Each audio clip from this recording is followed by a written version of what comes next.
المغرب. المغرب. الأزمة أيوة، بين المغرب ركز. والجزائر وفرنسا بتعود من جديد إلى واجهة الخلاف والتصعيد بشكل غير مسبوق. المغرب بتكون أمام ثورة إصلاحات واسعة برفقها حدوث تغيير بالحكومة المغربية وفي بعض المناصب الحساسة، وبيتم إصدار قوانين جديدة بتكون لمصلحة الموظفين والعمال في كل أنحاء المغرب. المغرب في السنوات القادمة بتكون مركز لاستقبال حدث رياضي عالمي، ولا استبعد أن يكون هذا الحدث هو جزء من المونديال. هلأ يوما ما المونديال بينعمل بالمغرب، بس امتى وكيف واي سنه الكلمة دي مهمة جدا عشان انت سبب كلنا مستنيين المغرب نعم. في النص. بس اي سنه يعني في يوم من الايام الله اعلم المونديال في المونديال المغرب هيتعمل في إن شاء المغرب. الله صحيح. يا رب.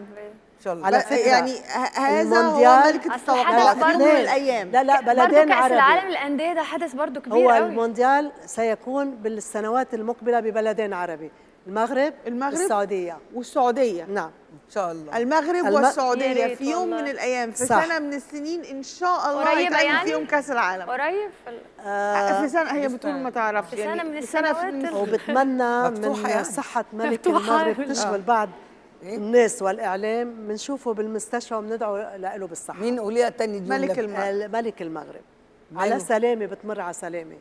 ايه؟ ملك المغرب على سلامة على سلامة يعني يعني بتمر على سلامة إن شاء الله. بتمر على أزمة يعني وهيك بنشوفه يا رب إن شاء بالمستشفى الله. يا رب ربنا ناس يحفظه تدعي يا له رب. ربنا بالصحة يحفظه والعافية. ربنا إن شاء يحفظه يا الله. رب. الجزائر. المدارس والجامعات في الجزائر بتكون حديث الإعلام بسبب حصول تغيير شامل وكبير بالمناهج التعليمية، وبنشهد حركة إرباك وبلبلة طلابية واسعة بالجزائر. كما سيطال هذا التغيير قطاع الموظفين مع قرار بزيادة الأجور بالقطاع العام وارتياح شعبي كبير لهذه القرارات من الحكومة الجزائرية.